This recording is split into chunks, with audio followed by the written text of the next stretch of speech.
La paz de Cristo esté con ustedes, hermano. Vamos a estudiar la palabra de Dios. Huid a los montes. Vamos a estudiar la huida. Huid de Babilonia. Huid a los montes. Vamos a mirar, hermanos, cómo el Señor nos habla. Teniendo en cuenta que el Señor nos habla en proverbios, en parábolas. El Señor siempre nos ha hablado así. El versículo que tomé es Jeremías 51:6. Huid del medio de Babilonia y librad cada uno su vida, para que no perezcáis a causa de su maldad, porque el tiempo es de venganza de Jehová, le dará su pago.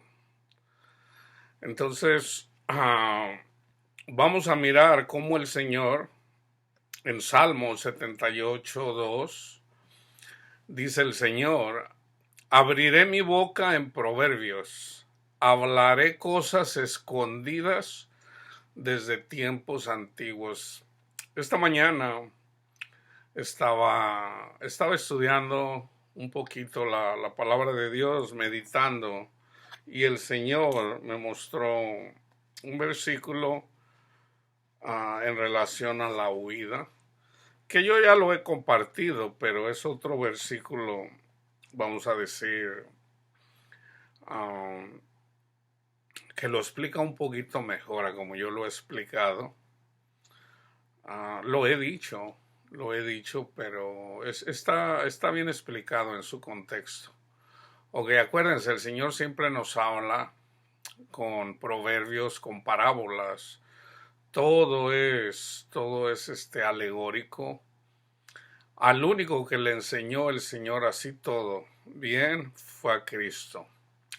A Moisés el Señor, vamos a la palabra, Números 12 del 5 al 8. Los hermanos de Moisés, Aarón y Miriam, hablaron en contra de Moisés, que era su hermano, o que es su hermano. Entonces el Señor se enojó. Él dice: entonces Jehová descendió en la columna de la nube y se puso a la puerta del tabernáculo y llamó a Aarón y a María, y salieron ambos, o Miriam. Y él les dijo: oíd ahora mis palabras. Cuando haya entre vosotros profeta de Jehová, le apareceré en visión y en sueños hablaré con él. No así a mi siervo Moisés, que es fiel en toda mi casa. Cara a cara hablaré con él, y claramente, y no por figuras. Y verá la apariencia de Jehová.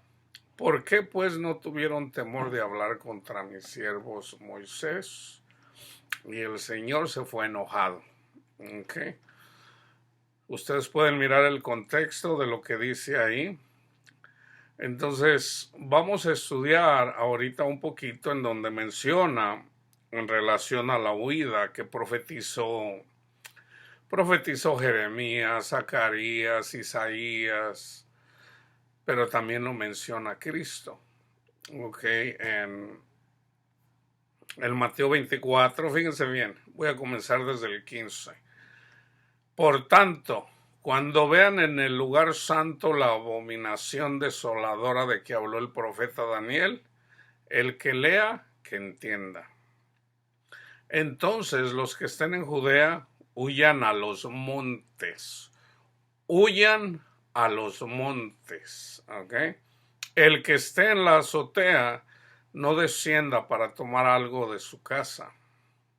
Y el que esté en el campo, no vuelva atrás para tomar su capa. Mas ay de las que estén encintas o embarazadas y de las que críen en aquellos días. Orad pues que vuestra huida no sea en invierno ni en día de reposo. Ni en invierno ni en día de reposo. Porque habrá entonces gran tribulación, cual no la ha habido desde el principio del mundo hasta ahora, ni la habrá. Y si aquellos días no fueron acortados, nadie sería salvo, mas por causa de los escogidos aquellos días serán acortados. Entonces, si alguno les dice: mirad, aquí está el Cristo, o mirar, allí está, no le crean. Se levantarán falsos cristos y falsos profetas y harán grandes señales y prodigios, de tal manera que engañarán, si fuere posible, aún a los escogidos. Hermanos, esto está pasando ahorita, ¿ok? Ya los he dicho antes, así que si os dijeran, mirad, está en el desierto, no salgan. O mirad, está en los aposentos, no le crean. Porque como el relámpago que sale del oriente y se muestra hasta el occidente, así será también la venida del Hijo del Hombre. Porque donde quiera que estuviera el cuerpo muerto, allí se juntarán las águilas. Yo ya hice un estudio en relación a eso. Todo es alegórico, hermanos. Todo es alegórico. El Señor nos dice que una forma de reconocer a los falsos profetas es de que te van a decir que Cristo viene pronto. Tú puedes mirar el contexto. Entonces, Cristo viene a nuestras vidas individualmente. ¿Ok? La venida de Cristo en cada persona es individualmente, no es a la vez, no es a la vez. Entonces, la venida de Cristo, yo les había dicho, tiene dos facetas. Una es la visitación. Por ejemplo, el ejemplo lo tenemos con el pueblo de Israel. Está el pueblo de Israel, el escogido de Dios, la descendencia de Abraham, Isaac. El Señor le hizo una promesa a Abraham. Abraham tuvo a su hijo Isaac. Tuvo otro hijo que es una representación del pacto de la ley, que es Ismael. Pero Ismael no se quedó en casa. Eso lo explica a Pablo en Gálatas. Es una alegoría. Entonces el Señor escogió a Isaac a Jacob. Jacob tuvo 12 hijos. Jacob y Israel es el mismo. Las 12 tribus de Israel llegaron a Egipto por medio de José, el soñador al que vendieron. Acuérdense, José tenía el don de ciencia. El Señor le mostraba en sueños lo que quería decir, los sueños. Entonces, Daniel es otra de las personas que tenía el don de ciencia. Entonces, por medio de Daniel fue a ser la mano derecha del faraón. Entonces, eventualmente, por él tener un puesto en Egipto, él trajo a su familia para que estuvieran en Egipto porque había hambre y su familia se refugió en Egipto para que comieran, en donde estuvieron 430 años.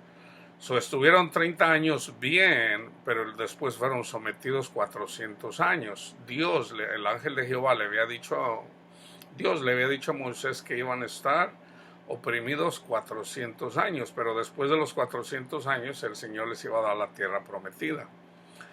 Entonces viene en tiempo de Moisés y saca de la opresión al pueblo de Israel y los lleva a la tierra prometida, aunque no fueron ellos los que entraron, sino más bien los hijos. Entonces, en el antiguo pacto todo está explicado. Hay ejemplos, digamos, en el tiempo de cuando dice salir de Babilonia. Eso ya pasó, pero es alegórico para la iglesia. Por ejemplo, el pueblo de Israel estaba en rebelión, estaban divididas las 12 tribus. Una tribu estaba por todas partes, que era la tribu de Leví. Los levitas eran los sacerdotes, los que trabajaban en el templo. A ellos, Dios le había dicho a las 11 tribus que les compartieran de lo que ellos tenían para que los levitas se dedicaran totalmente a Dios. A los levitas les dijo: yo soy su heredad. Entonces estaba la tribu de Judá y la tribu de Benjamín, que son las tribus de Israel, en las tribus del sur, Y en el norte había 9 tribus. Y como les digo, los levitas todos dispersos, trabajando en el templo. Entonces ya el templo ya estaba en Jerusalén, pero obviamente había lugares en donde se compartía la palabra.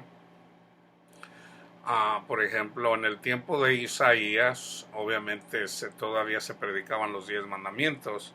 En el tiempo de Isaías, que fue como unos 100 años, un poquito más antes de, por decir 150 años, antes de Jeremías, en las tribus del norte el Señor trajo a Siria.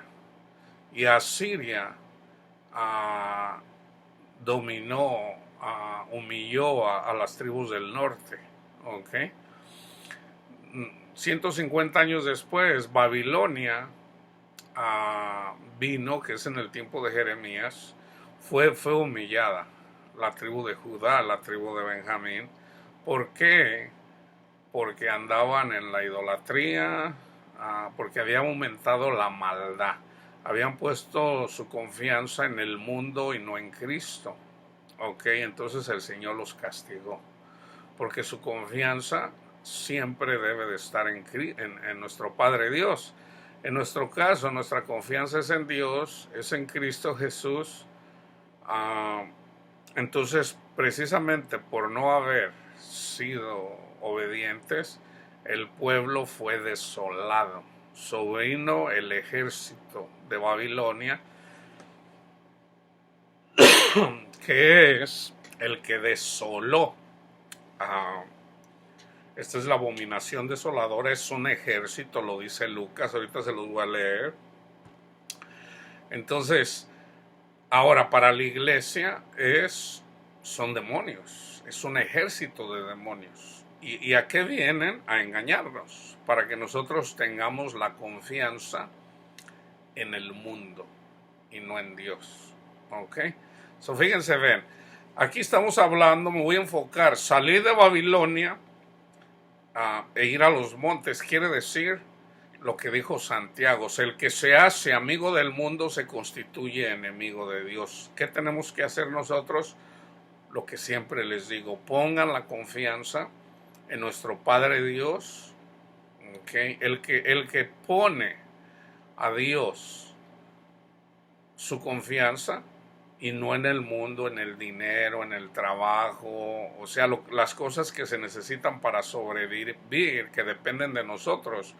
Por ejemplo, si yo trabajo, yo gano dinero. Si yo gano dinero, puedo comprar comida para proveer para mis hijos. Entonces, o para mi hijo y mi hija, yo ahorita es a los que les proveo. Entonces, si yo dejo de trabajar, el Señor sigue cuidando de mí, eso lo sé. Como Él quiera, porque Él es el que cuida de mí. Entonces no dependo de lo que yo haga, yo no dependo de mi trabajo, yo no dependo de mi habilidad para ganar dinero. Yo dependo de mi Padre Dios, que Él es el que provee para sus hijos. Nosotros somos sus hijos. Entonces, de eso se trata. Salir de Babilonia e ir al monte es alegórico para decir: pon la confianza en Dios y no en el dinero o en las cosas. Ok, por ejemplo, en el tiempo de Isaías y en el tiempo de Jeremías, las tribus fueron avergonzadas. Por ejemplo, en el tiempo de Jeremías, ellos tenían confianza de que Egipto les iba a ayudar en contra de Babilonia, y resulta que Babilonia arrasó con Egipto también. O sea, muchos huyeron a Egipto, y Babilonia no solamente asoló Israel, asoló también a Egipto. Entonces todos los que estaban allá, muchos fueron muertos, y algunos, un remanente que quedaron en Israel, fueron llevados cautivos, a Babilonia. Entonces, ya una vez que estuvieron ahí, el Señor ya había dicho, le dijo a Jeremías que iban a estar cautivos 70 años. Después de los 70 años, les dice: salgan de ahí, salgan a los montes, porque Dios usó al pueblo de Persia para darle duro a a Babilonia, entonces le dice, sal de Babilonia para que no mueras, o sea, salte de ahí. Y ya de hecho, cuando llegaron los persas, a Irán les dejó que ellos mantuvieran su religión, que ellos conservaran sus tradiciones, su religión, el judaísmo. Entonces el Señor les dice, órale, vénganse y vayan y reconstruyan el templo, aunque ellos se tardaron. La gente se enfocó más en levantar sus casas que había destruido Babilonia, en este caso los hijos, y no en reconstruir el templo. Entonces pasaron muchos años, ¿ok? Para que el Señor levantó a varios profetas, entre uno de ellos fue Gedeón, no, perdón, Ageo.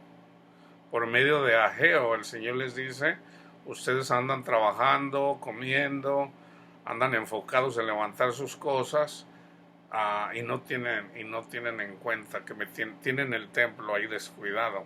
Esto es alegórico, pero como por ejemplo en estos momentos que la gente está siendo, vamos a decir, desolada, nosotros eventualmente siempre tenemos que nuestra confianza tenerla en Dios. Fíjense bien.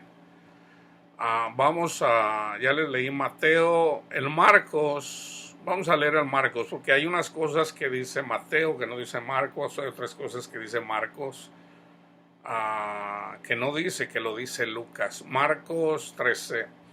Pero cuando veas la abominación desoladora, esto es el mundo, hermanos, para nosotros, la abominación desoladora, el mundo, ¿ok?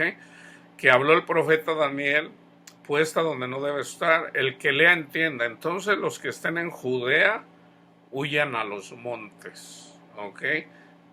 Pongan su confianza en Dios. No se trata de huir a los montes literalmente, no. Huir a los montes es, pon tu confianza en Dios. Y aquí mismo lo dice. El que esté en la azotea, no descienda a la casa ni entre para tomar algo de su casa. ¿Ok? O sea, por ejemplo, viene una situación. Déjame, llevo mi dinero. Déjame. No, tranquilo. Tú pon la confianza en Dios. El que está en el campo no vuelva atrás a tomar su capa. No vuelvas al mundo. Hay de las que están encintas y de las que quieren aquellos días. Orad pues que vuestra huida no sea en invierno. Invierno en este contexto es cuando andas frío. Por ejemplo, Cristo dice, estén despiertos, estén despiertos. El espíritu es animoso, pero la carne es débil. Si descuidas la oración, vas a tener miedo y no vas a tener la confianza en Dios, te va a dar miedo. Las cosas que ya están pasando ahorita a mucha gente le da miedo. ¿Por qué? Porque pues si no salen de sus casas para ir a trabajar, entonces ¿qué van a comer sus hijos? Pongan al Señor, pongan su confianza en el Señor. Este es mi trabajo, hermanos. Este es mi trabajo. Háganle caso al Señor, no a mí. Pongan su confianza en Él. Cristo es nuestra esperanza. Nunca se olviden de eso. Cristo es nuestra esperanza. Porque en aquellos días será de tribulación, cual nunca ha habido desde el tiempo de la creación que Dios creó hasta este tiempo, ni la habrá. Y si el Señor no hubiera cortado aquellos días, nadie sería salvo. Mas por causa de los escogidos que Él escogió, acortó aquellos días. Entonces, si algunos dijeran, mirar, aquí está el Cristo, mirar, allá está, no le crean. Se levantarán falsos cristos, falsos profetas y harán señales, prodigios para engañar, si fuera posible, a los escogidos. Mas vosotros mirad lo que he dicho antes.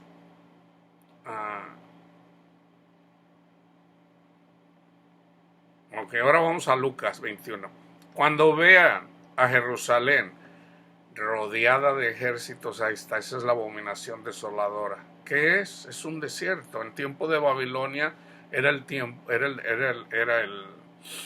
ejército de, de Babilonia. En el tiempo de los apóstoles hubo un tiempo de predicación, hubo persecución precisamente causada por los judíos religiosos que querían preservar el judaísmo. Eventualmente Roma destruyó, ese es el ejército que destruyó a Jerusalén, en donde fueron esparcidos. ¿Okay? Ahí los judíos fueron esparcidos, se quedaron sin nación. La nación de Israel volvió a ser a Israel hasta los finales de 1940, después del Holocausto. Entonces, por eso hay problemas ahorita ya con los palestinos, porque los palestinos que estaban ahí, vinieron los judíos y dijeron, ok, esto es para nosotros. Entonces los palestinos que tienen su propia religión, para ellos son dueños de Jerusalén, sobre todo. Por ejemplo, los musulmanes que definitivamente no van a querer dejar a Israel ahí, a los israelitas ahí son los musulmanes chiitas, que viene sobre todo de Irán. ¿Okay? Los musulmanes, la otra tendencia de los musulmanes, se me olvidó el nombre ahorita, que sale de Arabia Saudita, de la Meca. Para ellos, Meca es su lugar sagrado.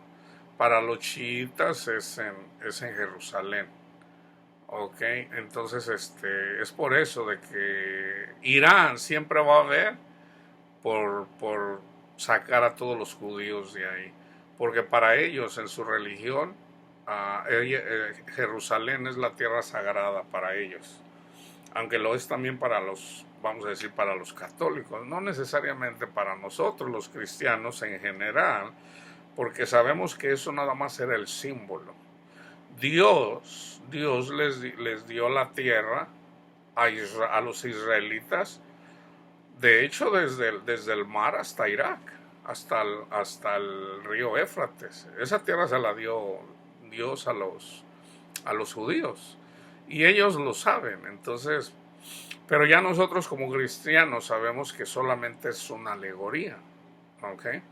Fíjense bien, cuando vean a Jerusalén rodeada de ejércitos, los romanos rodearon Jerusalén, sabed entonces que su destrucción ha llegado. Eso ya pasó literalmente, pero ese es un ejemplo para nosotros. ¿Okay? Nuestra lucha es contra demonios. ¿Okay? Entonces, ¿cuáles son los demonios que van a pelear contra nosotros? Precisamente que tiene que ver con la supervivencia. ¿Y qué necesitamos para sobrevivir? Comida. ¿Okay? Entonces, ¿qué vamos a hacer cuando no tengamos comida? ¿En quién vamos a poner la confianza? ¿En Dios o en nuestras habilidades o en el dinero para comprar comida? Okay, ahí es en donde está. Eso viene, hermanos. Eso ya le está llegando mucha gente. A nosotros todavía no, porque aquí hay comida. Aquí en Estados Unidos hay comida. Okay, pero llegará un tiempo en donde va a haber esta persecución también. Entonces los que están en Judea huyan a los montes, los que están en medio. Judea es Jerusalén, Belén, toda esa área del sur. Y los que estén en los campos no entren en ella, porque estos son días de retribución, para que se cumplan todas las cosas que están escritas. Mas ay de las que están encintas y de las que críen en aquellos días, porque habrá gran calamidad en la tierra somos nosotros, e ira sobre este pueblo, y caerán a filo de espada, y serán llevados cautivos a todas las naciones, y Jerusalén será hollada por los gentiles hasta que los tiempos de los gentiles se cumplan. ¿Okay? Entonces fíjense bien, ahora vamos a ir a Zacarías. En Zacarías, aquí está bien explicado, hermanos, bien explicadito.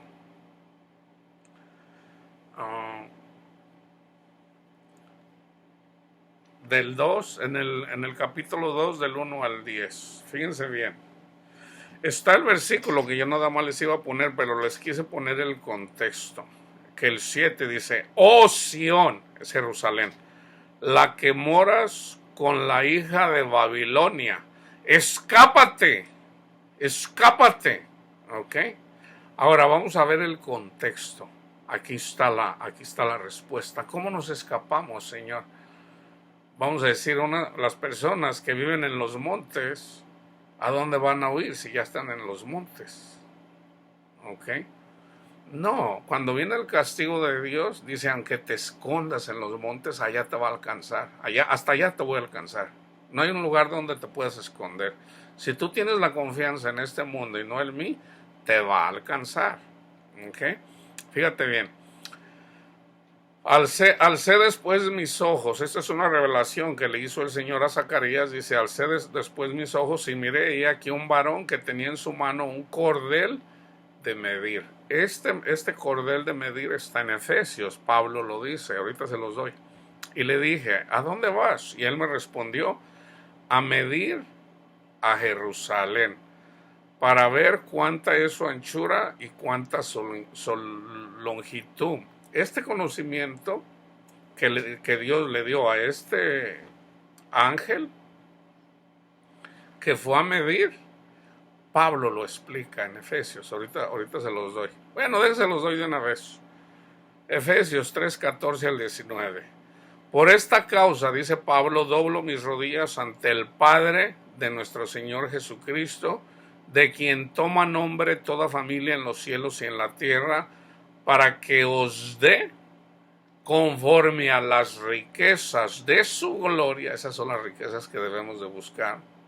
Las riquezas de su gloria, el ser fortalecidos con el poder en el hombre interior por su espíritu, para que habite Cristo por la fe en vuestros corazones, a fin de que, arraigados y cimentados en amor, seáis plenamente capaces de comprender con todos los santos cuál sea la anchura, la longitud, la profundidad y la altura, y de conocer el amor de Cristo, que excede a todo conocimiento, para que seáis llenos de toda la plenitud de Dios.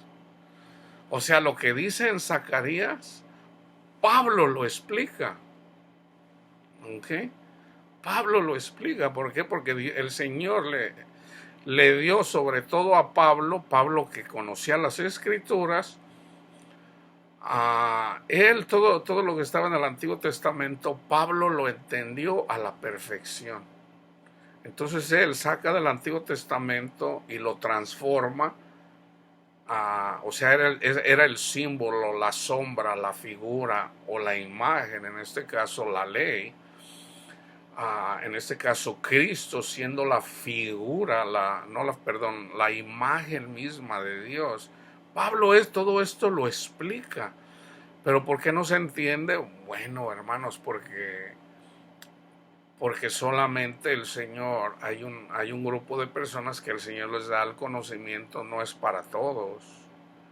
No es para todos. Entonces, unos son profetas, otros apóstoles, otros evangelistas. Pablo era apóstol, era evangelista y era maestro. ¿Okay? Él no era pastor, porque un pastor se tiene que quedar en un solo lugar. Entonces, Pablo tenía el conocimiento. Ese conocimiento los da a conocer a través de las cartas, ¿ok? Aunque, por ejemplo, Juan dice, bueno, ustedes ya tienen el Espíritu Santo. Si ustedes ya tienen el Espíritu Santo, no tienen necesidad de que nadie les enseñe. Entonces, eso también cabe. Ok, por eso, en un lugar en donde hay necesidad de la palabra de Dios, siempre Dios va a levantar a un maestro para que enseñe la palabra de Dios. Siempre, siempre. ¿Por qué? porque pues se tiene que predicar el evangelio y se tiene que predicar verdaderamente. Entonces, aquí precisamente porque hay falta del panel, o sea, la escritura está toda corrompida, so el Señor levanta a algunas personas para que prediquemos a la verdad. Alguien podría decir, pues todos dicen que es la verdad. Bueno, tenemos que juzgar, tú tienes que juzgar qué es lo que yo estoy compartiendo contigo, a ver si es de Dios o si no es de Dios. Si tú tienes el Espíritu Santo te lo va a revelar. Porque dijo el Señor, mis ovejas escuchan mi voz. Entonces, si yo no soy oveja de Cristo, si yo soy un cabrito y tú sí eres oveja, tú te vas a dar cuenta de que yo soy un cabrito, pero por el otro lado, también pudiera ser que tú pudieras ser un cabrito y no necesariamente yo el cabrito. Ok, entonces, fíjense bien, hay que darle su lugar a cada quien. Ok, yo les he dicho lo que a mí el Señor me ha dado cuando yo comparto la palabra de Dios, a ustedes también se los da, porque esa es una promesa del Señor. El Señor dijo que el que escucha a un profeta va a tener recompensa de profeta, pero el que recibe a un santo va a tener recompensa de un santo. Entonces, lo que el Señor a mí me dio, tú lo puedes tener también, si tú lo crees. Ok, si tú escuchas lo que yo estoy compartiendo. El mismo Pablo dice en la carta a los hebreos, yo les escribo, dice, y ustedes ya deberían de ser maestros, y veo que todavía no. Todavía son unos niños en la palabra de Dios y es necesario que yo les dé lechita porque todavía no están listos. Y créanme, hermanos, hay cosas que yo voy aprendiendo y no sé cómo explicarlas. Yo mismo no sé cómo explicarlas. Mi vocabulario no es tan amplio como para poder explicarlo. Y yo creo que si mi vocabulario fuera así muy extenso, pues muy probablemente tampoco ustedes me entenderían. Entonces Dios me va dando como Él quiere, de una forma en que yo se los pueda explicar y ustedes lo puedan entender. Ok, fíjense bien lo que dice en Zacarías, ok, en el 7, oh Sión, vamos al contexto. Alcé después mis ojos y miré aquí un varón que tenía en su mano un cordel de medir y le dije, ¿a dónde vas? Y él me respondió, a medir a Jerusalén para ver cuánta es su anchura y cuánta su longitud. O sea, a ver cómo es de grande el amor de Dios. Eso ya vimos. Y he aquí salía aquel ángel que hablaba conmigo y otro ángel le salió al encuentro y le dijo, corre, habla a este joven diciendo, aquí está, hermanos, fíjense bien, sin muros será habitada Jerusalén, sin muros, ¿ok? A causa de la multitud de hombres y de ganado en medio de ella. Yo seré, este es Zacarías, esto es antes de Cristo, yo seré para ella, dice Jehová, muro de fuego en derredor. Imagínense un círculo. Está Jerusalén, nosotros somos la nueva Jerusalén. Entonces dice, no le pongan un muro. Okay. Yo seré su muro, es de fuego. Okay. Es a través del Espíritu. En derredor. Y para gloria estaré en medio de ella. ¿Cómo que para gloria? Por ejemplo, te voy a poner un caso simple. Viene hambre en tiempo de Elías. Hubo mucha hambre. Murió mucha gente por falta de comida. Entonces Elías, el Señor le dijo que fuera a un lugar. Entonces llegó ahí a ese lugar y había una viuda y un joven, un niño huérfano. En el Antiguo Testamento, donde había una mujer viuda y un huérfano, personas extremadamente pobres, ¿ok? Porque una mujer que no tenía un varón cuidando de ella, una mujer no valía. Era como un cero a la izquierda, era como un perro, o sea, no valía, o sea, no. Ahora, en la ley estaba escrito que deberían, deberían de cuidar de las viudas, ¿ok? Entonces viene Elías y le dice a la viuda, dame de comer. Entonces a ella le quedaba muy poquita harina y muy poquito aceite para hacer pan. Dice, nada más me queda una porción ya para hacer un pan, para hacer pan y darle a mi hijo comer para ya morirnos, porque no me queda nada más. Y le dice, dame primero a mí y no se te va a terminar a ti la harina ni el aceite. Entonces ella obedeció, le dio pan a Elías y resulta que esa porción que ella tenía nunca se le,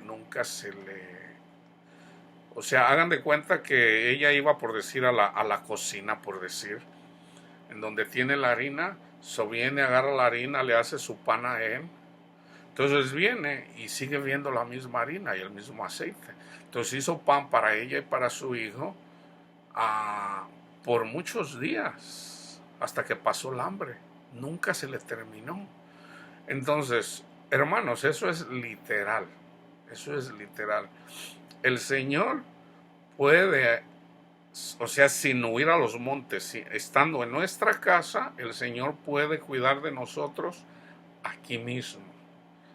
Si tú andas mirando este video y vives en la montaña o vives en un pueblito, te pueden llegar ahí gallinas, te pueden llegar ahí patos volando a tu casa, o sea, algún tipo de ave,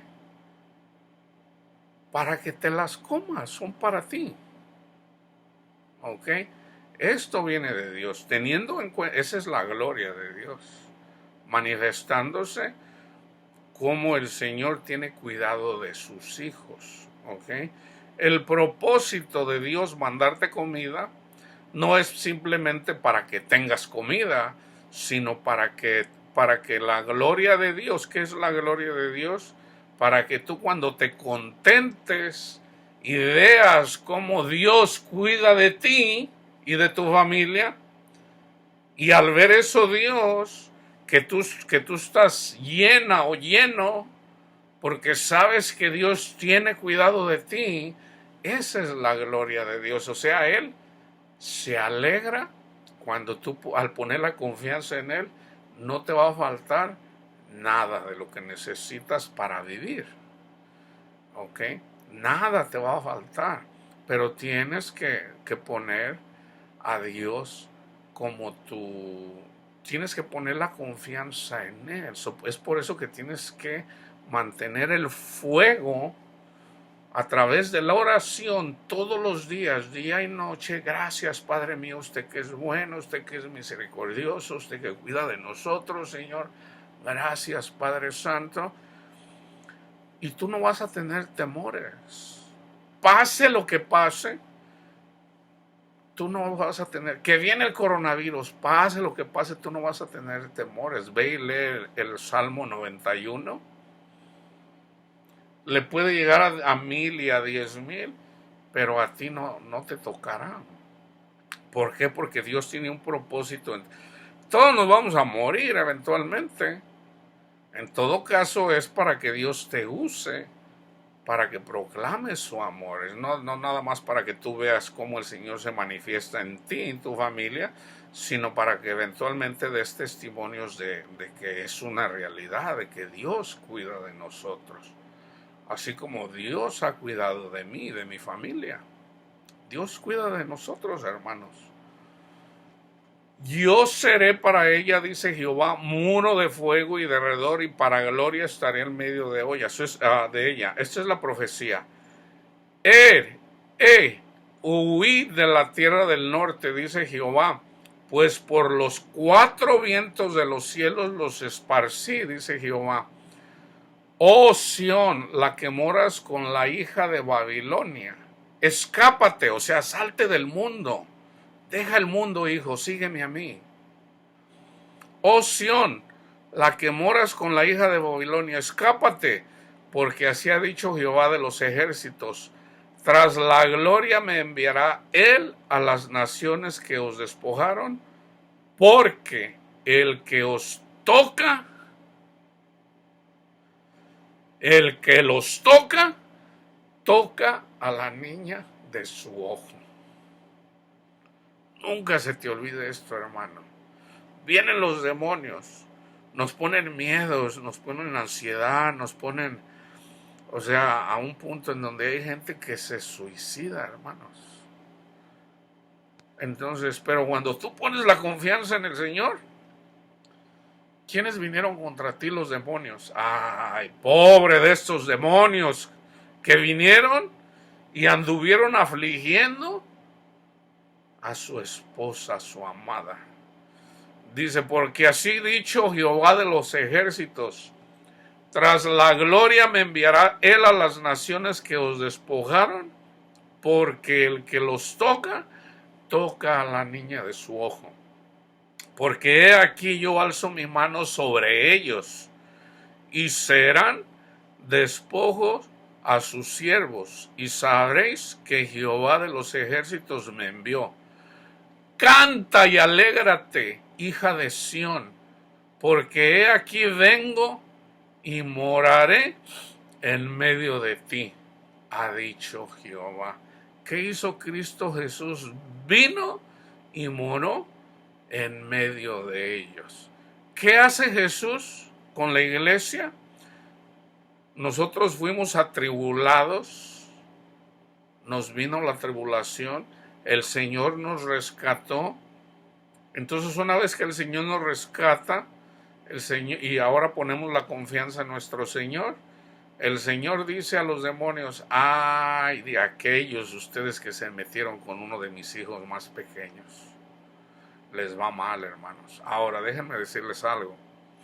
Esto incluye a las personas. O sea, los espíritus trabajan individualmente en las mentes de las personas para poner pánico, miedos, todo tipo de terror, ansiedades, depresiones, todo. Entonces,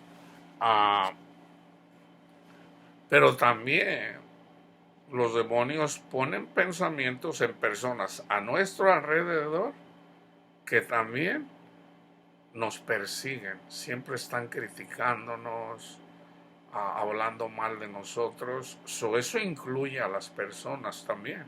¿Okay? Ahora, Dios vino a morir por todos. ¿Okay? Pero las personas que tratan mal a su prójimo, entonces el Señor dijo, cuando los persigan, bendígalos. Cuando los bendecimos, entonces a ellos también le viene la gran tribulación, a ellos mismos. Entonces a ellos mismos también el Señor los llama. Si se arrepienten, ¿verdad? Si aceptan la corrección, porque hay personas que aceptan la corrección y hay personas que no. ¿Ok? Entonces yo voy a terminar con bueno, creo que ya les di el Salmo. Hay muchas lecturas, Iba a terminar con Mateo 13. Oh, sí lo tengo. Voy a terminar con esta lectura, que es lo mismo, hermanos, es lo mismo. Fíjense bien. Es la parábola del sembrador, otra vez. Oíd pues vosotros la parábola del sembrador. Cuando alguno oye la palabra del reino y no le entiende, viene el malo y arrebata lo que fue sembrado en su corazón. Este es el que fue sembrado junto al camino. Esta persona no ha huido, ¿ok? Todavía no huye. ¿Por qué? Porque no lo entendió. El que fue sembrado en pedregales, este es el que oye la palabra y al momento la recibe con gozo. Pero no tiene raíz en sí, sino que es de corta duración. Pues al venir la aflicción, ¿estás afligido ahorita por lo del coronavirus? Bueno, es un buen momento. Dice, pues al venir la aflicción o la persecución por causa de la palabra, luego tropieza. ¿En qué tienes la confianza? ¿En tu trabajo? ¿En el dinero? ¿Te da miedo perder las cosas que tienes? ¿O ya pusiste tu esperanza en Dios diciendo, Señor, hágase tu voluntad? Si me voy a quedar sin mis casas, si me voy a quedar sin mis terrenos, si me voy a quedar sin mis carros, hágase su voluntad. Ahí ya estás poniendo al Señor como tu muro de fuego alrededor. Pero si no, dice, por causa de la palabra luego tropieza. ¿Ok? Eso todavía no estás ahí, si haces eso. El que fue sembrado entre espinos, este es el que oye la palabra, pero el afán de este síguelo y el engaño de las riquezas ahogan la palabra y se hace infructuosa. O sea, vamos a decir que todavía vino la aflicción, pero la persona todavía tiene propiedades, tiene dinero y dice, yo tengo dinero todavía. A mí no me ha afectado, pero tiene su confianza en el dinero, en sus riquezas, y no en Dios, no puede dar fruto. No puede, inclusive no puede entender lo que yo estoy compartiendo con ustedes. No lo puede entender, así de simple.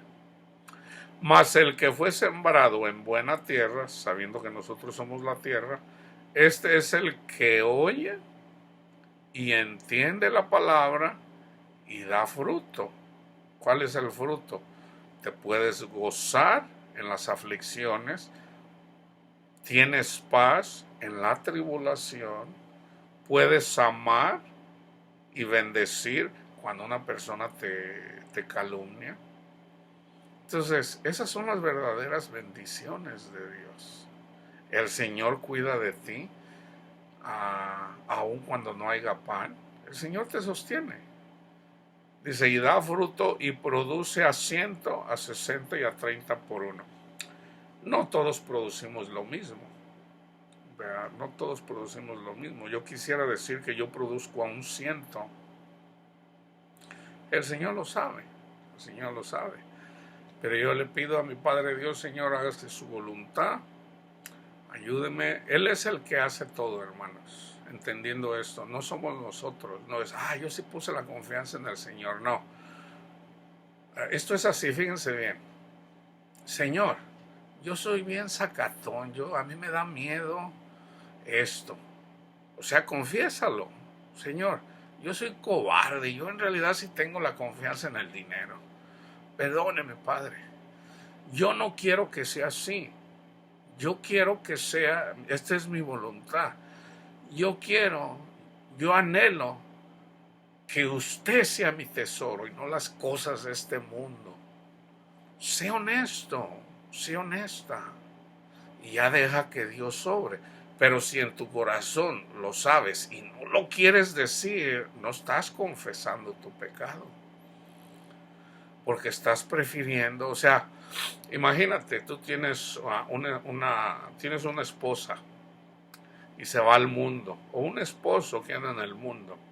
Esto es muy común entre las mujeres. El esposo engaña a la esposa y lo agarra, lo cacha, dice, ¡ay, me engañaste, desgraciado! Perdóname, vieja, yo te quiero. No, no, no. Entonces ella por un periodo de tiempo está enojada con él. Perdóname, mira, yo te amo, ella no significa nada para mí, bla, bla, bla, bla, bla, bla, y ella lo perdona. Entonces un día él le dice, ¿sabes qué? Es que en realidad me gusta mucho. ¿Qué vas a sentir tú? Pues imagínate decirle al Señor, Señor, es que en realidad no quiero, porque a mí me gusta mucho el dinero, pues tú sabes, en realidad no quiero en el fondo. Hermanos, nosotros no podemos engañar al Señor. Hay que ser honestos. Señor, usted sabe, yo no lo puedo engañar, me encanta el dinero, me encantan las cosas, perdóneme, Padre. Ayúdeme, Señor, a ser espiritual porque soy carnal. Eso es ser carnal y yo sé que eso no le agrada, Señor. Perdóneme, Señor. Ayúdeme, Padre. ¿Cómo tú le vas a pedir a nuestro Padre Dios y te va a despreciar? Hermanos, créanme que no. Lo único que Dios quiere es que seamos sinceros. Confiesa tu pecado, confiésale tu pecado de corazón. Sé honesto, sé honesta con Él. Y Él lo guardará. Dios te va a quitar todos esos pensamientos del mundo. ¿Ok? Para que eventualmente puedas dar fruto. ¿Ok? Entonces, salid, huid de Babilonia, pueblo mío, para que no seas castigado. ¿Okay?